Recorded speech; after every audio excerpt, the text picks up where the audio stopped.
हरे कृष्ण कृष्ण कृष्ण हरे हरे, हरे राम राम राम हरे हरे। हरे कृष्णा। मैं सभी भक्तजनों का एक बार फिर मनस्विनी चैनल पर स्वागत करती हूँ, अभिवादन करती हूँ, प्रणाम करती हूँ। आज हम भगवद गीता जी के तीसरे अध्याय के 27वें श्लोक पर मूल रूप से चर्चा करेंगे। इस श्लोक में भी यही बात को समझाने का प्रयास किया गया है कि किस प्रकार से हम अनासक्ति के भाव तक पहुंच पाएंगे। तो इसमें कहा गया है, प्रकृतिः क्रियमाणानि गुणैः कर्माणि सर्वशः अहंकार विमूढ़ात्मा कर्ता अहमिति मन्यते।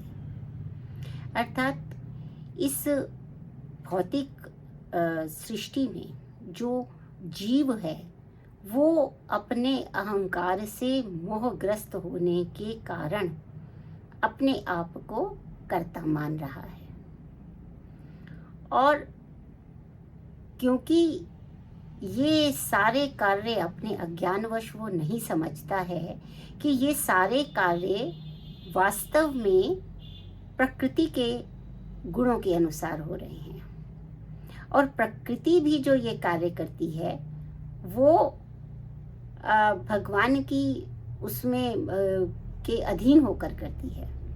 भगवान ही प्रकृति की अध्यक्षता करते हैं और उन्हीं प्रकृति के गुणों से जो है वो सभी कार्य किए जा रहे हैं। लेकिन जो जीवात्मा है वो अज्ञान से इतना ग्रसित है, वो इतना अधिक मोहग्रस्त है, उसे मालूम नहीं है कि सत्य क्या है, असत्य क्या है। तो वो क्या करता है कि वो भौतिकता में फंसा रहता है। उसको लगता है कि जो भी कार्य कर रहा हूँ, अहंकार विमूढ़ात्मा, अहंकार के कारण वह मूर्ख आत्मा या जो अज्ञानवश हो गया है, जो जीव, वो ऐसा समझता है कि मैं करता हूँ। अर्थात जितने भी कार्य हो रहे हैं इस भौतिक सृष्टि में, उसका कर्ता मैं हूँ। और इसीलिए वो जब किसी भी प्रकार के किसी ऐसे फल को प्राप्त करता है जो उसकी इच्छा नहीं थी प्राप्त करने की, उसे ही दुख कहते हैं, और वह सामान्यतः दुख में पड़ा रहता है। क्योंकि वो अभी क्या है कि वो अहंकार में इतना डूबा हुआ है कि वो हमेशा अपनी इंद्रिय तृप्ति के लिए ही कार्य करने में उद्यत रहता है, और इंद्रिय तृप्ति करते करते और उन्हीं के फलों में उलझते उलझते वो कभी भी ना तो उस चक्र को पार कर पाता है और ना ही वो उस दुख से कभी भी ऊपर उठ पाता है। ठीक है ना? क्योंकि दो ही प्रकार के व्यक्ति होते हैं। एक कृष्ण भावना अमृत वाला व्यक्ति है, अर्थात जो भगवान कृष्ण के साथ अपने संबंध को पहचान चुका है। लेकिन दूसरा व्यक्ति क्या है, जो कि भौतिकता में उलझा हुआ है, और उसी भौतिकता के कारण वो भगवान के साथ जो जीव का एक शाश्वत संबंध है, एक ऐसा संबंध जो सदैव रहने वाला संबंध है, जो कभी ना समाप्त होने वाला संबंध है, उस संबंध को ये भौतिक सृष्टि में उलझा हुआ जीव विस्मृत कर देता है, भूल जाता है। क्योंकि वो जितने भी कार्य यहाँ पर इस भौतिक सृष्टि में हो रहे हैं, सबका कर्ता स्वयं को मानता है। वो ये जानता नहीं है, या वो ये विस्मृत कर जाता है कि ये सारे कार्य तो प्रकृति के द्वारा किए जा रहे हैं, और प्रकृति की अध्यक्षता स्वयं भगवान कृष्ण करते हैं। हरे कृष्णा। तो फिर आगे जो है 28वें श्लोक में उसे और भी और स्पष्टता से बताते हुए कहते हैं कि जो तत्ववित्तु महाबाहो, जो तत्व को जानने वाले हैं, अर्थात जो वो ये जानते हैं कि डिफरेंस क्या है, आत्मा क्या है, ब्रह्म क्या है, परमात्मा क्या है, परम सत्य क्या है, तो वो क्या करते हैं कि तत्वित्तु महाबाहो गुण कर्म विभागयो, वो गुण और कर्म का विभाग जानते हैं। यहाँ पर जो गुण है वो क्या है, वो इंद्रियां हैं,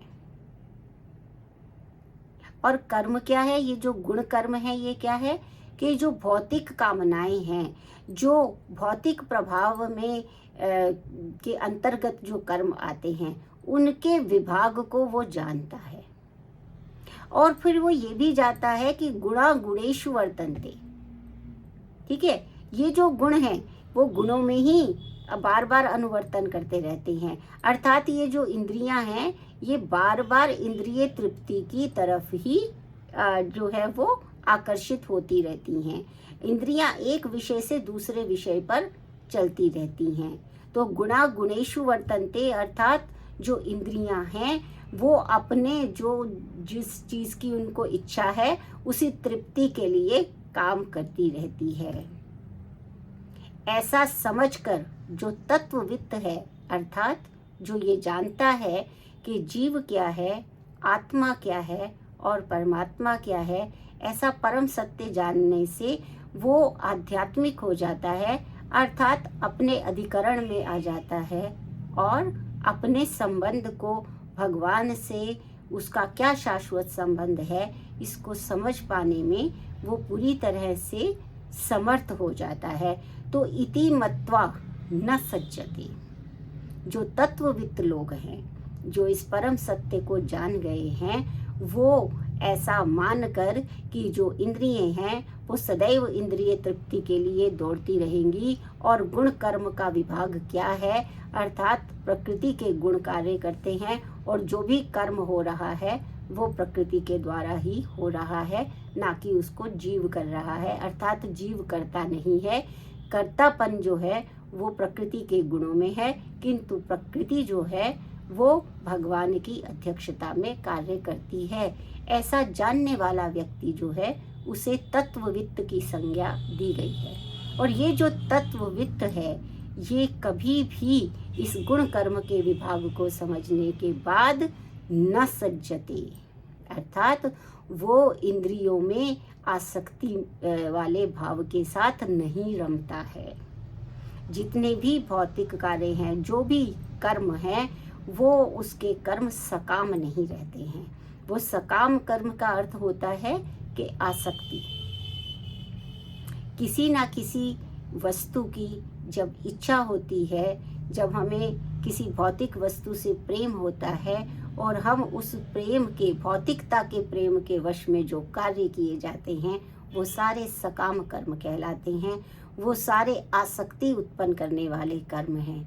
और जब तक आसक्ति उत्पन्न करने वाले कर्म करते रहेंगे तब तक उसका जो प्रभाव है, चाहे वो अच्छा हो या वो बुरा हो, उन सबको भोगने के लिए इसी संसार में पुनः पुनः जो है वो हमें जन्म लेना ही पड़ेगा।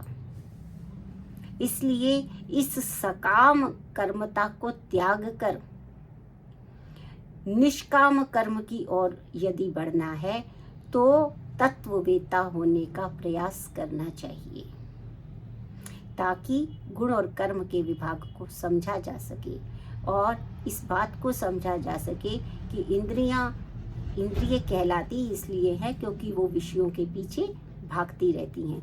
तो इंद्रियों की तृप्ति में ही हमेशा कार्य करती रहेंगी, परंतु तत्ववित्त जो है वो इस भावना को समझता है इंद्रियों की, इसलिए वो आसक्ति भाव नहीं रखता है, अर्थात वो अनासक्त होकर कार्य करता है और कृष्ण भावना अमृत में ही कार्य करता है।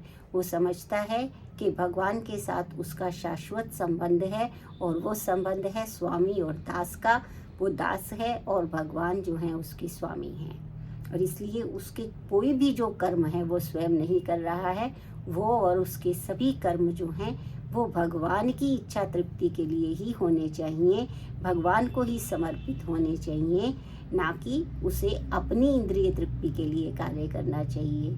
क्योंकि अपनी इंद्रिय तृप्ति के लिए कार्य करने वाला व्यक्ति आसक्त भाव से काम कर रहा है, और आसक्ति उसको ज्ञान से परे ले जाती है, और जो ज्ञान से परे ले जाती है वो भगवान से भी परे ले जाती है। तो इसीलिए जो तत्वविद हैं वो इसमें आसक्त नहीं होते हैं। तो आज हमने ये जाना कि प्रकृति सभी कार्यों को करने वाली है, और आत्मा को, जीव को यह अहंकार नहीं करना चाहिए कि यह कार्य वह कर रहा है।